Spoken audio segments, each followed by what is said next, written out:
Welcome to I Wish You Could Hear This, where we explore great stories and simple proven steps to help you thrive in life, faith, and relationships. In our research, we've heard hundreds of hope-filled strategies for marriage, parenting, leadership, and life that are grounded in science and consistent with biblical truth.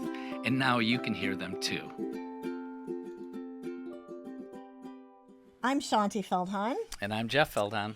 So, you know those moments when you hear something that makes you think about, something, this is important. This is a new way of looking at something. Well, today on the podcast, we're going to dive into some simple but essential ways to think about marriage that every married person, and especially every engaged person, needs to know. Last weekend, week and a half ago or so, we were listening to Jonathan and Wendy Hoover speak about marriage at a retreat for their church and realized this is one of those I wish you could hear this moments. We have to get them on the podcast. Jonathan and Wendy, thank you for coming on the podcast. Oh, it's such a joy. Thank you for the invitation. Yeah, it's our pleasure. I'm so glad you guys are with us. Okay, just let me introduce you to everybody. For those who aren't familiar with Jonathan and Wendy Hoover, Dr. Jonathan Hoover is the director of the Master's in Psychology program at Regent University. He's the author of the excellent book, Stress Fracture, which I'm going to hold up here as like a little advertisement for his book. Woohoo! It's awesome. And he hosts a great podcast called the Dr. Jonathan Hoover Show, which is awesome. Sort of blends psychology, faith, and biblical truth. Jonathan and Wendy serve together as staff and very much as marriage champions at a megachurch in Wichita, New Spring Church, where Jonathan is the senior associate pastor. Wendy is a longtime ministry leader, counselor, leads marriage events, supports many different care efforts in the church. They have 2 daughters, and together they bring decades of pastoral, academic, and lived wisdom to our conversation. Yeah, and they've also become great friends over the years. We love these guys. Y'all are you guys are actually responsible for Shaunti getting her PhD. That is true. It's not all true. Jonathan's Hard fault. work is responsible for getting her PhD. That's the hard work you're doing. And I should say one thing. Whenever we are together, when Jonathan and Shaunti get talking statistics, Wendy and I are just there. We look at each other and laugh and kind of just roll with it. Yep. We listen a lot. We listen a lot. Okay, we are now recording this at the end of July. We are. And we were with you guys last weekend speaking at your summer marriage retreat for your church members and staff. And we heard you share your testimony about your marriage and how difficult things were at one season and everything that has come from that. Would you guys be willing to take a couple of minutes and share that again so that our listeners are on the same page? Yeah, we grew up knowing each other in church, and when we eventually did get together, it was very fast. Our first date was July 4th, and we got married November 25th. Yes, super fast. Wow. It was very fast, and we never had conflict while we were dating. I can't remember. Do you remember? I don't remember a fight. It was so compact, all of that all in one, that we just didn't have time to fight, you know? Then we fought our whole honeymoon long, and pretty much our first few years of marriage, we turned out to be excellent fighters, like pro-level fighters. Yep. And so dealing with conflict was incredibly important because there was a point at which our marriage almost dissolved. Mm-hmm. Not because of anything illegal or immoral, we just couldn't get along. And so if we could make it one weekend when he was home from work without having a major blow up, we would think, it was just a miracle. Mm-hmm. Yeah, absolutely. And so as you can imagine with that kind of stress, because that's what it is, a lot of people underestimate, they think about it as a marriage problem, but actually it's a stress problem. You deal with this daily burden of stress that things aren't working in the marriage. And it took a huge toll on us. And but getting the right help was huge. And then, interestingly enough, it wasn't too many years after our marriage sort of turned a corner and we were in a good place where God put us in marriage ministry, which we didn't ask for, but it just sort of landed in our lap.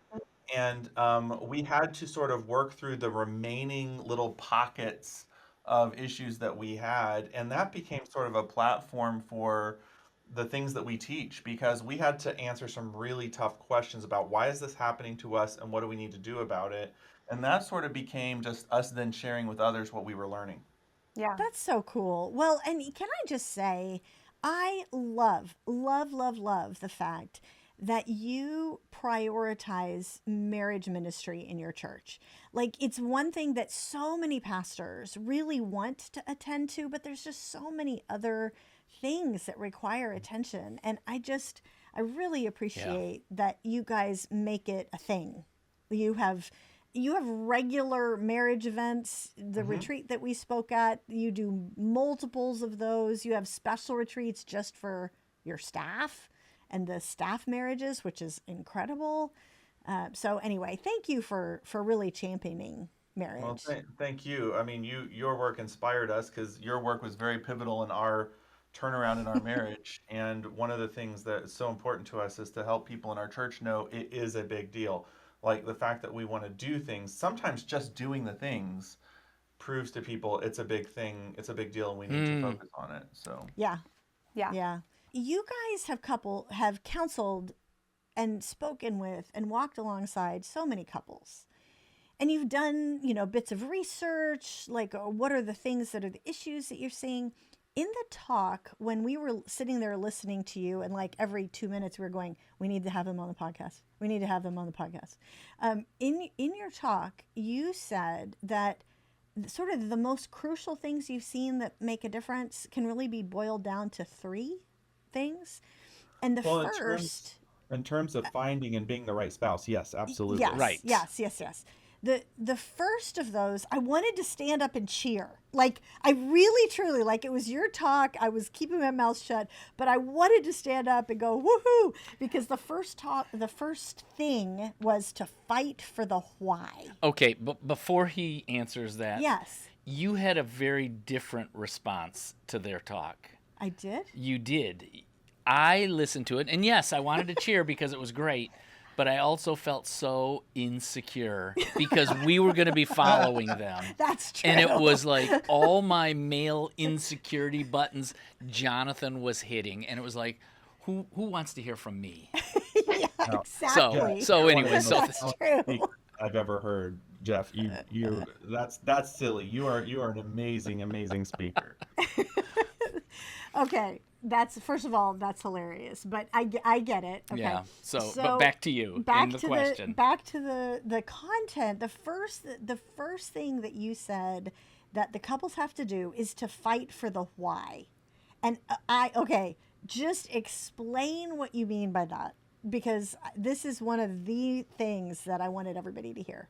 in every fight, there's 2 really powerful forces. One is the content, and that is the thing, whatever the thing is that we are fighting about. Ask most couples why they're fighting, and they won't tell you why, they'll tell you what they're fighting about. We're fighting about the fact that we were late to this event, or we're fighting about the fact that they said I said this and I didn't say this, or whatever. That's the content, right? Mm-hmm. What we learned as a couple was that you can talk till you're blue in the face fighting about the content, and you will never get anywhere. As a matter of fact, we call it the content vortex, because it's just like you're spinning around in an argument about the thing. And what we came to understand was there's something underneath the thing, which is the motivation. It is why it bothers me. Forget the thing itself. Why does that thing bother me? Or why is that thing this point of contention between us? And if we can get to that, and here's why that's so important, because I hate to tell you this, but you may never agree on the thing. That's possible. It's very possible that you may never, no matter how many wonderful books you read and steps you take, you may never agree about the thing. All the young couples out there are going, really? Are you It's true. serious? It's absolutely It's true, true. right? And Shaunti and I have talked about this many times. Dr. Gottman, who has done great research about why marriages fail, found that 69% of the things that couples fight about don't get resolved. So that means that the thing 69%. often 69%. So often the thing isn't going to change. We're going to not necessarily see the thing the same way. But if I'm married to a person who's a great person, like Wendy is a great person, I have to believe that underneath the thing is something I can identify with. So underneath the thing that we disagree about, if I understand why it matters to her, there might be something we have in common. Like, for instance, let's say we're disagreeing about a school issue with the girls, like when they were younger, where we're like, well, Okay, yeah. I think they should take this class, or I don't think they should take that class. That class is going to be a lot of stress for them, versus I'm saying, hey, but you know what? They're going to get this far ahead if they take that class. Ultimately, we both want what's best for our kid and their education. Ultimately, we're both feeling strongly that we want them to be healthy, but also to be moving forward. If we can have that conversation, then I can have compassion for where Wendy's coming from, and she can have compassion for where I'm coming from. But if all we ever talk about is a yes, no, should they take the class, should they not take the class, it's going to be a stalemate. Yeah, and I think one of the things that you may have heard, you guys probably heard when we were talking and giving that talk, was that underneath every unreasonable reaction is a reasonable pain or fear. Yeah, That's where we went to that. That's the basic truth of all marriage ministry we've done. Okay, let's just stop. Let's just stop and sit with that for a second. I want everybody to listen to that again. Yeah, can you say that again, Wendy? Say that one more time, Wendy. Yeah. Underneath every unreasonable reaction is a reasonable pain or fear. Boom. Yeah. I mean, that's when you said that. Both Jeff and I tend to take notes in our phone. Like Jeff is looking at his phone right now, looking at the notes he's taken, and both of us bent our heads, pulled up our phone, and started typing, because that really is the crux to some degree of a lot of the work we've done with the different insecurities that people have. And it truly helped me to understand your unreasonable reactions Yes. of so many times. Oh gosh, we're gonna get comments. We're gonna have and we'll have a conversation about this later. Yeah. But oddly enough, that's one of the things that we've tried really hard to help pre-marrieds understand is you are marrying an unreasonable person. They may seem reasonable right now, but let's just warn you about the fact that you're marrying an unreasonable person, and so are they, because all of us in this room are unreasonable. And what can happen is, and there's so many reasons for it, right? If we don't feel like we're being heard, we may exaggerate, or we may use our tone of voice, or we may use body language cues to say it. Or if we feel like something is really important to us, we may we may block the other person. There's all these things that we do that are more or less exaggerated responses to something reasonable. And so what's really important is if we say, well, I'm going to battle against their unreasonable response, well, good luck with that. But what's a lot more successful is to say, there's something underneath that I can get online with. And if I can get online with that, then they're going to back off of this sort of exaggerated stance. And that's what has been so huge for us in our work with couples. I would love for you to take us through an example of that. What does that look like? We have John and Susan. And John and Susan are battling. And one of them says something, and the person who's trying to follow your advice, what do? Take us through the steps of what does it look like? We like to use this little question, and we've used it for a long time now. And the question is, what is it about that bothers you so much? We used to try to have people guess the emotion. What is it about that aggravates you so much, or what is it about that makes you angry? But if you misjudge the emotion, it'll go sideways on you. That makes it worse. So we use a least common denominator word like bother. Now here's the thing about this though. When people are angry, you have to stick with the plan. So let's say that a husband has said, when I come home late, I'm always going to call you, let you know that I'm coming home late, so it's not a surprise to you, and you're having to take care of the kids and everything. I don't want to, And then one night he comes home at like 9 o'clock. He's very clearly been working. It's not like he's doing anything, wrong, but he's been working, but he forgets to call. And he's coming home completely stressed out because it's been the day from Hades. And she's like, absolutely like, oh my goodness, you said you were going to call. You're 4 hours past when you're supposed to be home and you didn't call. And so they get into this fight, right? Then it's something where he can say, all right, I didn't call you and I said I was going to call you. What is it about that bothers you so much? Now, what she's going to do is she's going to be like, are you an idiot? Of course it bothers me. What do you mean? Why does that bother you? Yeah. Anybody in this, anybody we called, because we'll summon the invisible jury, right? If you called 100 reasonable people, they would say that this was, not okay. But ultimately the thing is you stick with it and say, no, I really need to know what it is that bothers you so much about it, right? And they may still be kind of caustic. Well, it means you're a jerk that you didn't call me. Okay, suppose you're right and suppose I'm a jerk. What is it about that bothers you so much? Well, it just means that you don't care about me and the kids and what we're going through. Okay, suppose that were true. Suppose I didn't care about this situation with you and the kids. What is it about that bothers you so much? And what you will see is you will see two things happen. One is you will see them take a deep breath, or you will see and hear it. They'll go, eventually. what Like just at some happened? point. Yeah. Eventually. Yes. And what just happened is a little bit of sanity crept into the prefrontal cortex, and they're like, we haven't breathed in like 11 seconds, right? Because we're starving the oxygen starving the brain for oxygen.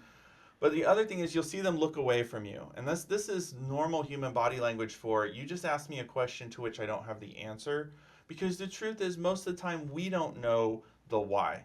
We know the what. But when we're the one who's upset, half the time we don't know why. And we actually do need that other person to help us kind of walk through it, right? And when they're actually willing to be on our side and talk with us through it. I mentioned this at the retreat because I have so much respect for Jeff being an attorney. Oh my gosh, what a incredibly hard thing that is to accomplish. And I talked about there's a difference between being a prosecuting attorney and a defense attorney. That was going to be one of my other questions. I'm really Yeah. glad you mentioned this. Yeah. A prosecuting attorney asks you questions to thunder away and back you into a corner. A defense attorney asks questions to help people realize why it's reasonable, right? And so I'm going to ask questions to understand. I'm going to make the assumption about you as a person that underneath this there's a reasonable something. And I'm going to be asking questions to get to the reasonable part so that I can then show you that I care about that part. That is just so important. You know, one of the things when you were just saying there, Jonathan, about, you know, that we really don't know what's kind of going on inside of us. What is the why that I'm so agitated about? And what I've found is that when Shaunti and I, you know, have conflict, Not that not Ever. that Not ever that happened. ever. 20 years ago. absolutely. Vague once memory. or twice, yes. And I do what I tend to do in those situations and withdraw. I withdraw into my own thinking. And it doesn't mean that the conversation has ended. I'm having that conversation still with her, and I'm coming out pretty darn good in my own one-on-one narrative that's happening. And I'm justifying, and I'm feeling very, very reasonable. And that's a much different conversation than what would take place with the kind of steps that you outlined of just having to verbalize it, you know, and say it. And because I can't do that in the moment. And it's just fascinating to me that softens the stance. It does. Just the advice. Like one of the things, again, that hit me over the head, and I'm like, I am so glad we have a podcast called I Wish You Could Hear This, because I want people to hear this from them. But the thing that you said about, okay, put on your defense attorney hat.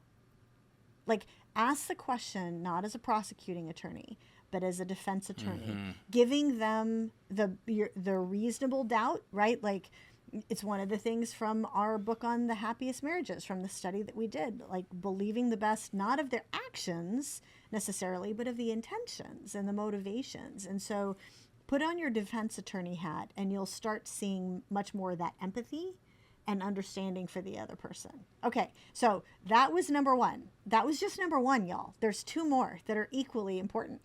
So the second of these three things that you actually said is particularly important for premarital advice.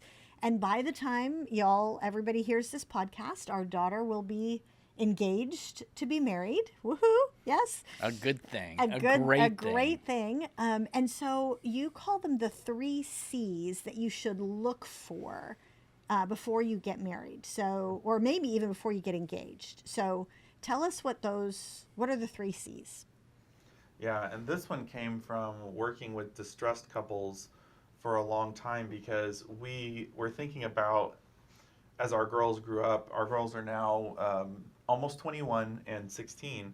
And we've been thinking a lot in advance about, we work with distressed couples all the time. We don't want to front load them with this negative view of like, don't do this or this could go wrong Of kind of thing. course. We Yeah. wanted to take a positive approach based off of like, okay, what are we seeing that are the things that are missing, that if they were to look for this. So they've heard from us about the three C's For for a a while. long time. So Um, when you mention it, they kind of roll their eyes, right? yes, Like they've heard it. They've internally. heard Of it before. course. Of course. Yeah, and I should say both of our girls have been so intelligent about how they go about relationships. But the first one for us is really important because we have to make a little disclaimer. So the first one is to be a Christ follower. Yeah. And the disclaimer is that that's different than being a Christian on paper. A very large amount of adults in our country claim to be Christians. When I talk about being a Christ follower, I mean, who's in the driver's seat of their life? Are they in the driver's seat of their life, or is God in the driver's seat of their life?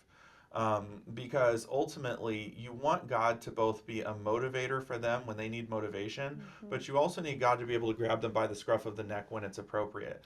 And so it's really important to know that God has this person's attention and that this person has a loyalty to God. And it goes both ways. It needs to be true of me as well. Yeah, yeah.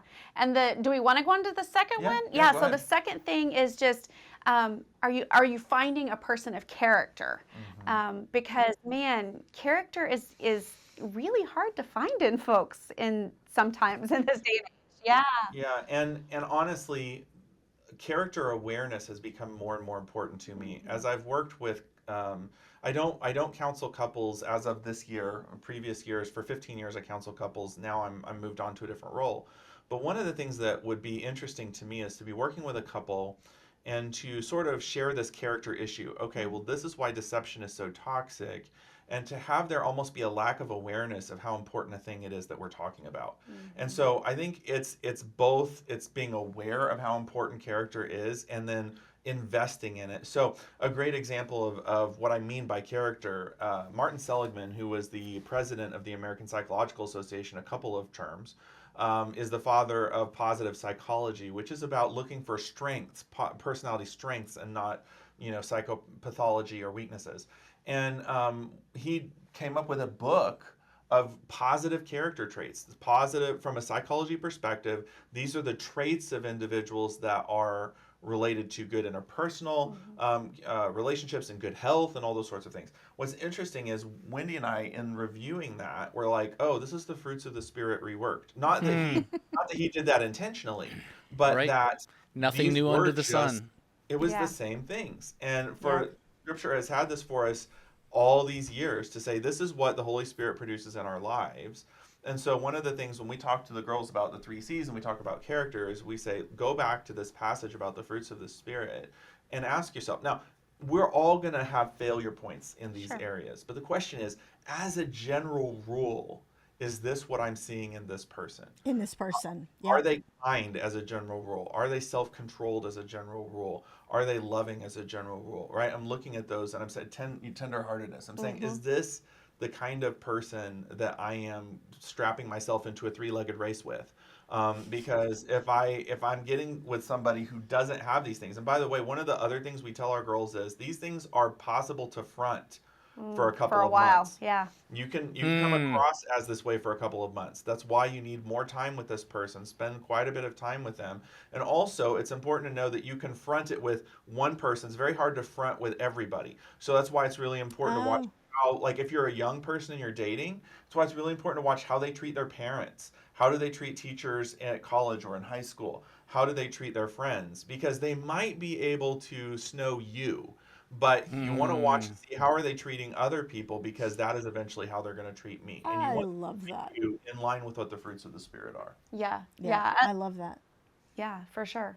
So that third thing was, are you finding somebody with a capacity to actually be married? Because in today's day and age, we feel like a lot of times people sort of treat marriage as an acquisition. Yeah. Right? Like you get a boat, hey, I got a house, I got this new car, yeah. right? And I got married. That's how we say it. Yeah. Yeah.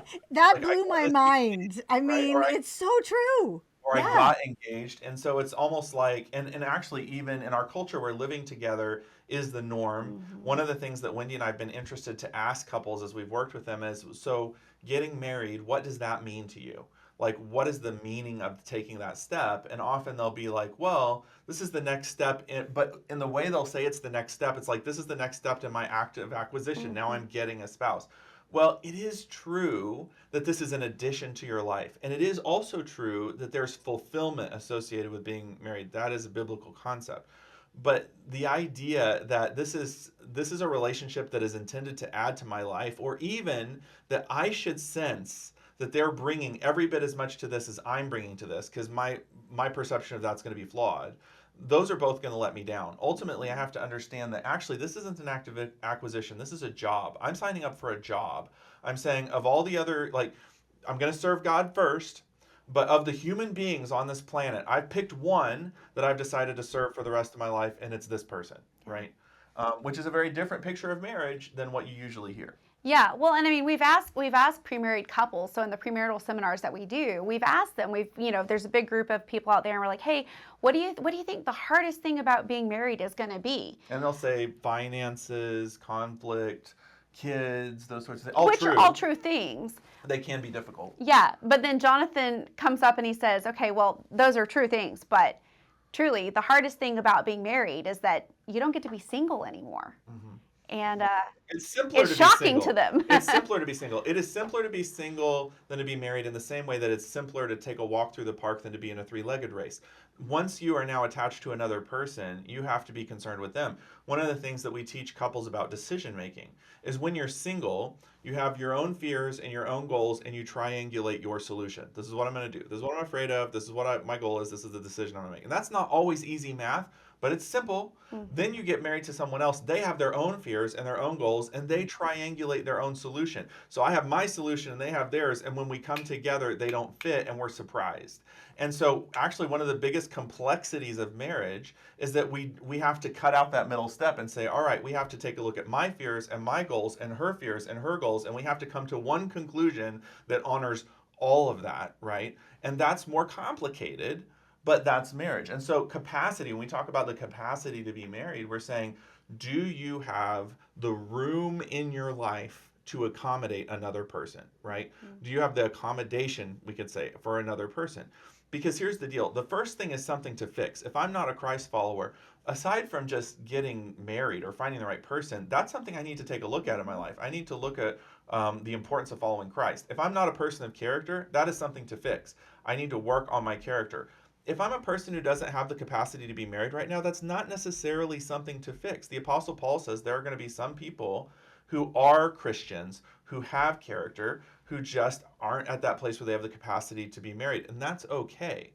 But I wouldn't want to try to convince somebody like that to get married to me, because that person might wish they could make me happy, and they might have all kinds of wonderful qualities. But if they don't have the capacity to be married, we're going to have a really rough time. Well, I mean, I think honestly, one of the most profound pieces of that is all captured in it's like you're signing up for a job. Like there are jobs that you might really want to do and have some great qualities to do, but not be able to do, at least not right now. So I find that really, really helpful And it's part of Ephesians 5, right? Yes. The idea that we submit to one another really means that my job is to elevate them over myself, to push them to the front of the line, right? Which is not to say they're more important than me. It's God helping us reverse the curse, right? The curse of sin has caused us to have a me first attitude. And so the Ephesians 5:21 is our way of turning the dial to reverse the curse, to say, no, you first, and I'm going to elevate you in importance and in status. And so in doing that and elevating the other person, right, what we're saying is, I get that your job is not to make me happy. As a matter of fact, my job is to lift you up. Our job together is to lift each other up. That's a very different perspective than what I thought I learned growing up watching TV and all those sorts of things. I never felt like anybody said, when you pick this person to marry, your job is going to be to build a platform for her to thrive. Your job is going to be to help her do well in the world, and she's going to help you do well in the world. That sort of partnership was not what I thought I was getting into. But when God turned it into that, it's been a really great journey. A third thing that we'd like to talk about. Well, the third of their three things. Oh, the third, yes. The third of their three things, yeah. Is that people come for counseling for one or two reasons. One of two reasons. Could you help us and our audience here what those are? I was doing I guess this was my master's. This goes way back. And I was taking a research methods class, and I never had done any qualitative research, which qualitative means we're taking text, like essay answers, and analyzing the themes in it. I usually do numbers, but I'm like, oh, here's an opportunity for me to do this because I had years of these long intake forms from people who are coming to see me for counseling. Lots of essay style information. And so I'm like, what if I tried to analyze why people are coming to see me? And I tried to do a thematic analysis, find what are the boxes that I can put these into. I was hoping to find like 5 categories because I thought it would make a good ebook. And I only found 2, which doesn't even make a good pamphlet, right? Because they either came to me because they felt devalued or misunderstood. I could take Oof. almost any of the things that they came in to see me for. Now, I separated this from the thing, right? Infidelity, whatever. I'm getting to the like, because they would tell me in their intake, this is why this matters to me. Like, it was funny. It was hard for them to tell their spouse, but when you sit them down and you have them typing it out, men and women both were very good at saying, this is why this bothers me. And I would find it was either like, I don't feel valued in this relationship, or I feel completely misunderstood. And most of the time it was both. And so that became sort of when we thought of taking the vitals of a couple coming in for counseling, one of the first things we were looking at. So I have 2 things, I didn't talk about the second one, but I have 2 things I use in my own head for case conceptualization. One is, where are we at on value and understanding? How valued do they feel by each other? How understood do they feel by each other? The other one, and it's more basic, and I didn't even go into this when we were doing the conference. Retreat, yeah. But one of the ways I think about where couples are at is I think of 3 levels of marital work. The first level is safety. It's the foundation. First, we have to work on safety. The second level is intimacy. This is getting close, becoming special friends with each other. That's a friendship that's greater than any other friendship. And then the third level is legacy. What impact are we going to leave on this world? And so one of the things I do is I'm thinking about value and understanding. How valued and understood do they feel by each other? And then the third thing is, what is the biggest problem right now? Is it that the relationship doesn't feel safe? And it's really important to me not to work on intimacy while the relationship's not safe. That's not smart. Let's get you closer together while you don't know whether this person's going to wound you. That's not smart. So the first thing we want to do is work on safety. If safety is a given, not a given, but if it's If it's okay. If it's established, there, yeah. if it's established, then we work on intimacy. How do we get the 2 of you closer and more bonded? If you're one of those really fortunate couples that have made it through both of those stages, you probably aren't in my office. But the next question is like, how do we leave this footprint on this world, right? What is our legacy as a couple going to be? But yeah, I don't know how I got off on that, other to say that that's how I conceptualize where, if we're thinking about the pulse of a couple, those are the 2 things I'm always using about value. Is there a sense of value in the relationship? Is there mutual understanding? And then what is the deepest need of the relationship right now? Safety, intimacy, or leaving a mark on the world? Yeah. Well, Go ahead, so, Wendy. yeah. So one of the things, though, I think that really illustrated it really well when we were talking at the retreat was you telling that story about the couple that had been in your office with the guy and the gal, and you know how you had the chairs arranged and everything. Yeah. Like maybe you could share that with their listeners, because I think it really illustrates that. After 15 years of working with couples, one of the things that I learned was I could listen to people and not give them any feedback about their communication. Many of them were coming to see me about communication. That didn't really help. A lot of the Rogerian skills I was taught in school, it was helping, but I wasn't able to help them move the needle. And then the sort of lecture style stuff wasn't working either. And what actually seemed to work was helping them practice new ways of communicating. So I actually installed in my office, instead of having them on a traditional love seat or couch, I actually installed 2 swiveling chairs so they could face each other.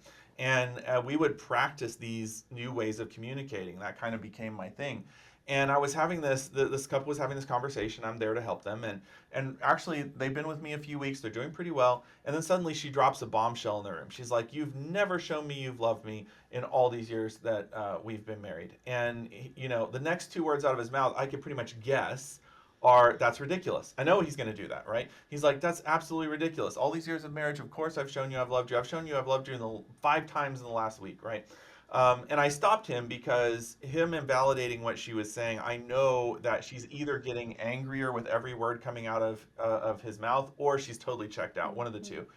And so I asked him, I'm like, okay, because this, by the way, taps into everything we've been talking about. Underneath every unreasonable reaction is a reasonable parent, all pain or fear, all those things we've been talking about. And so I said, all right, here's what I want you to do. I want you to think about all the things that she's told you. I'm going to recap some of them for you. She says, you guys have been married for decades, but she's always been a stay-at-home mom. Now you guys are empty nesters. She really doesn't know what to do with herself. She doesn't know who she is right now in all of this.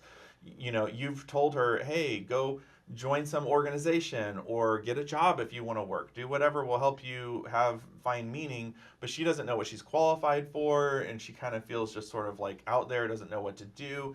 And then meanwhile, your job has really picked up. You're traveling 4 days every week.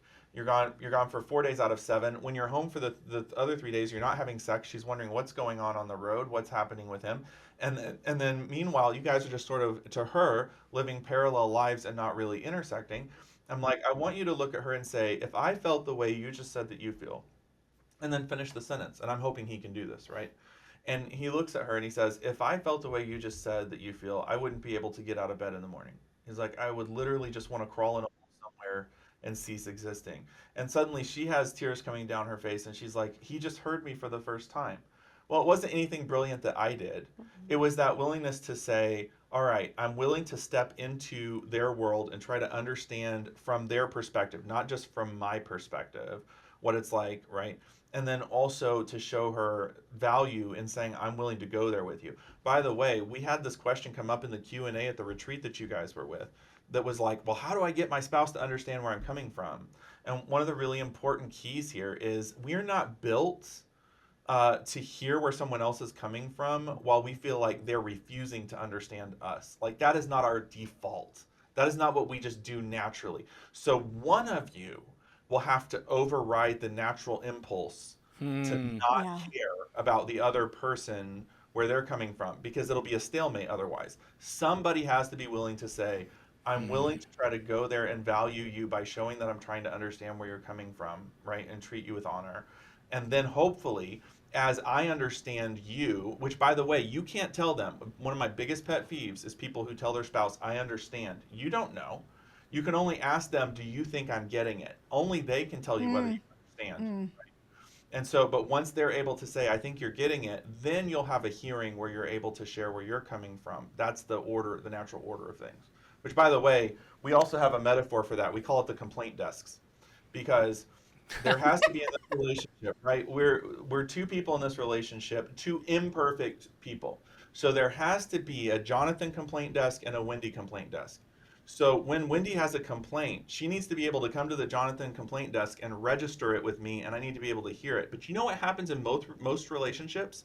Is in most relationships, Wendy comes over to the Jonathan complaint desk, and as I see her coming, I leave my complaint desk and go over to hers to complain about her. Now you have two people talking and nobody listening, and that's your average fight.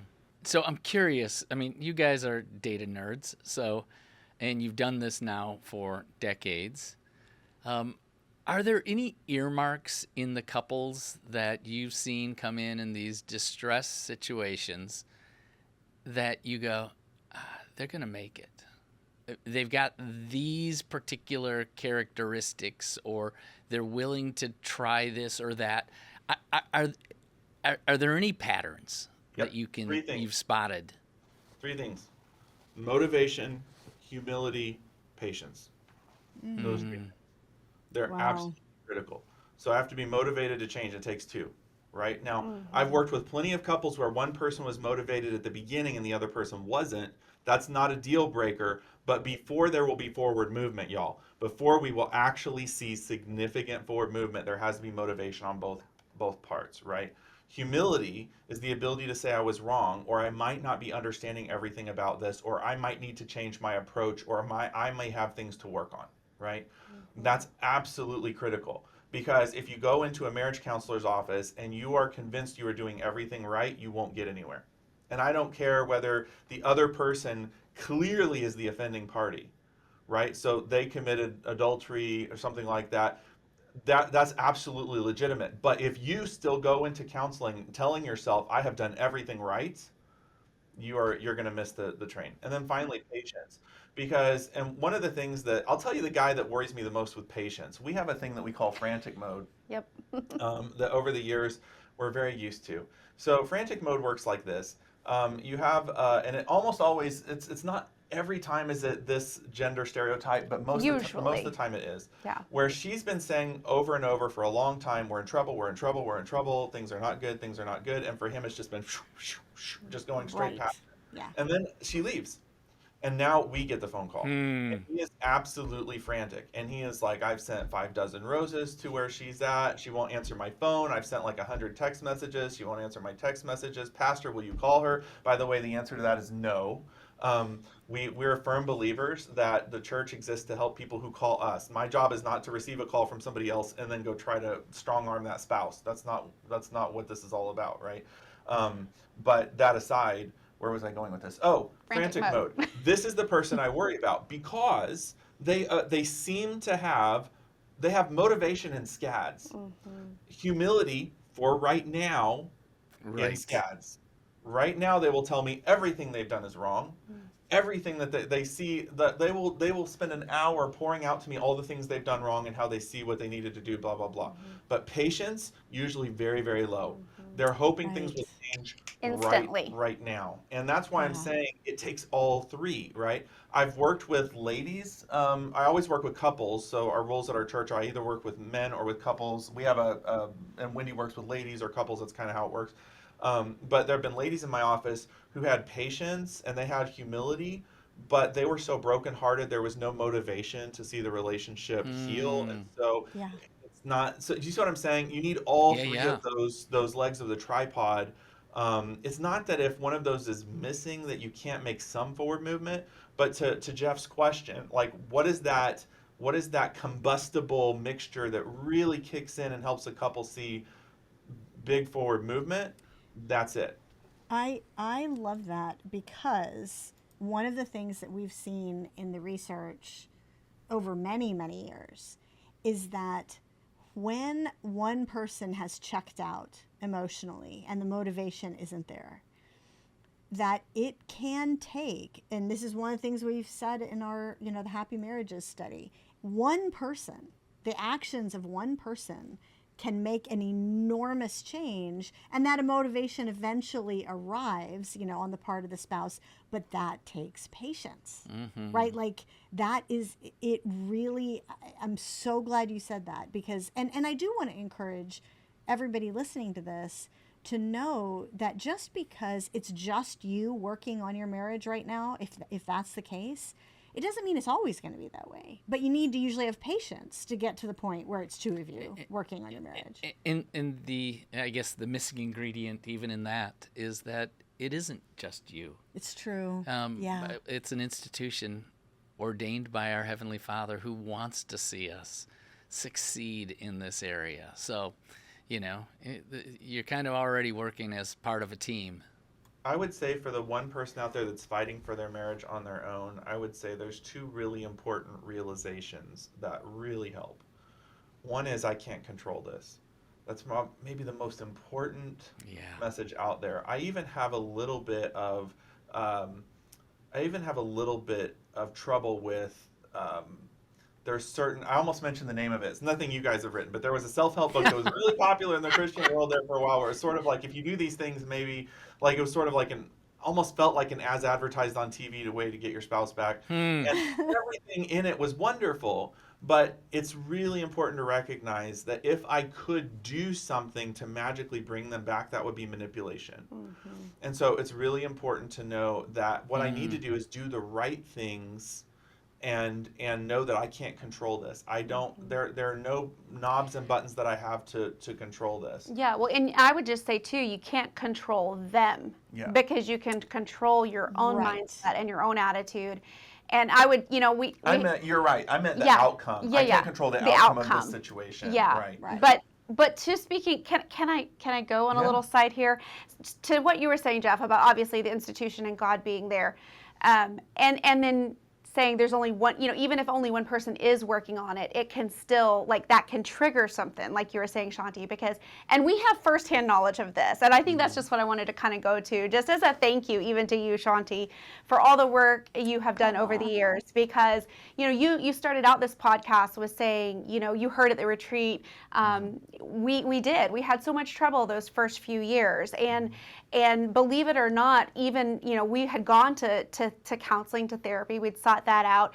And at one point, Jonathan was very much willing to just call it quits, to be divorced. We had our therapist say, hey, if there was somebody standing outside this door right now with divorce papers, that you could just sign, like on a scale of 1 to 10, where would you guys be at? Well, he asked me first, and I think I was like a 2 or 3. So not very likely. Not very likely to sign those papers. I still wanted to fight for what we had, and you were at an 8. Yeah, and so that was uber shocking to me at that point. Just really wrecked me, kind of.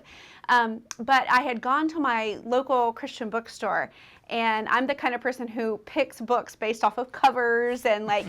At the time, I had a little kid, like a 2-year-old, and so lots going on in my life. I was working part-time, and I needed something that was quick to read, and I saw your book, For Women Only, and I had no clue who you were back then, just some other author on the shelf, but, nice little book, packaged well. So I thought, well, I'm just going to get that. It says it's for me. I'm going to read it. And I can still visualize in my mind where I was in my backyard while my kid was playing in the backyard. And I'm sitting there reading this book, reading the research in that book and going, really? Is this what guys think? Is this how guys feel? Is this what guys perceive? And I ended up asking Jonathan about those things, and he's like, yeah, that's totally what guys think, and that's totally how they perceive things. And yes, I'd rather be respected than loved. And, not that he wouldn't want to be loved, but respect was important, and all those things. And reading that book truly it changed my attitude about marriage, about my husband, and that kind of started in me something where it changed my behaviors because my attitude changed. Wow. And then I had to have that patience for him to kind of get on board with it. Mm-hmm. But eventually he read For Men Only and some other things. We went to counseling regularly. And it truly was, I feel like, kind of the impetus to help sort of get our marriage back on track. Mm-hmm. Yeah, no, and that was a huge appreciate that for us. Yeah. Wow. That is fantastic. Thank you for sharing that. Yeah, so, but all those things had to be there. He had the motivation for our marriage to be good again. I had that motivation. He was able to be humble and say, look, I'm not doing everything right. I was able to be humble and say, definitely not doing everything right, Wendy. And then God too worked through all of that to kind of put things back on a good trajectory. Yeah, and that's kind of where I was going to land with that, is to say I have to recognize I can't control the outcome of this. I can't control the other person. But also, the second thing I would say is my God is unlimited in this situation. So I think it's really important to be able to say, look, God, I need to grow in this season, whatever this season is. If my marriage is on the fritz, if we're separated, if I'm just, God, I need to grow in this situation. I want to genuinely grow. I don't want to just try to make adjustments so that somehow I can manage the outcome of this situation. I want to genuinely grow and then let you do what you do. And I've seen so many people that have been successful at seeing a spouse that was really not at all motivated come back around. And kind of to Wendy's story, there is something about genuine personal growth that does change things. Zig Ziglar was one of the greatest sales trainers of all time. And he used to make a statement that I've remembered my whole life. And he was talking about how to get people to buy things. But this was a really, really good point. He said, people never change their minds. He said, they only make new decisions based off of new information. And so I think part of this is, and I think part of what the book is so helpful at, is people don't.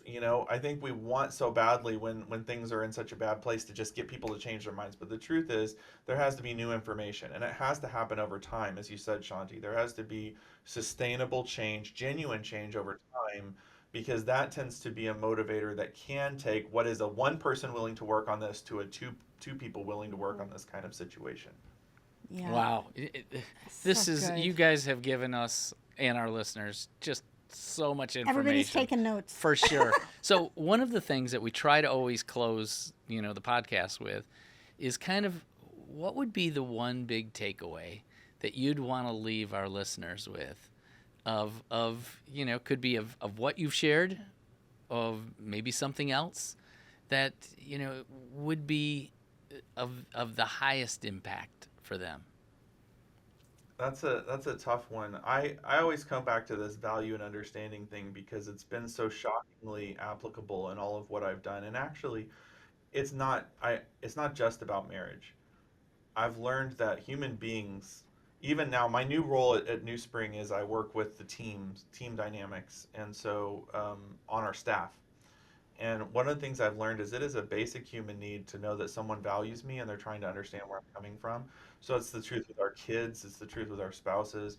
And so I think one of those things is sometimes when you find yourself sitting on the sidelines feeling like, why am I hitting a brick wall with this person? This has been important for me is when I'm like, why am I hitting a brick wall with this person? I have to be like, oh, they probably feel like I'm not valuing them in this situation or like I don't get where they're coming from. And you'd be surprised how powerful it is to go to that person and say, I may have come across like I'm not understanding where you're coming from or like I don't value where you're coming from. And I really want to reverse that. I want to change course on that. And you'd be surprised how open people are to that. So maybe of the biggest thing that's I love that. leave you with. I That's love that. fantastic. So, I mean, obviously, we know where we can find you, Jonathan. We've got you in our contacts. But you guys, where can they learn? Where can our listeners learn more about you, your book, your podcast? How do they do that? Yeah, so thank you for that. So I do have a website. It's drjonathanhoover.com. And then I have, the book is on Amazon and pretty much just wherever you can find books. Bethany House is the publisher for that. I do have that podcast on YouTube. It's just the Dr. Jonathan Hoover Show. I will tell you, I'm getting ready to have my third brain surgery in 18 months. And so what was intended to be a weekly show has been on hiatus for a little bit as we are trying to go through this surgery. And but my plan is to pick back up with that show as soon as I've recovered from this next surgery. But yeah, or if you just Google Dr. Jonathan Hoover, you'll find me. So.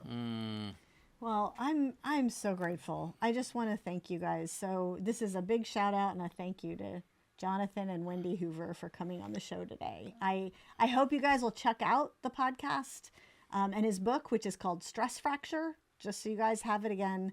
And we'll put those details into the show notes. Also, we're going to ask, please share today's episode with anyone you know who needs it and tag Jonathan and Wendy Hoover on all your social media channels.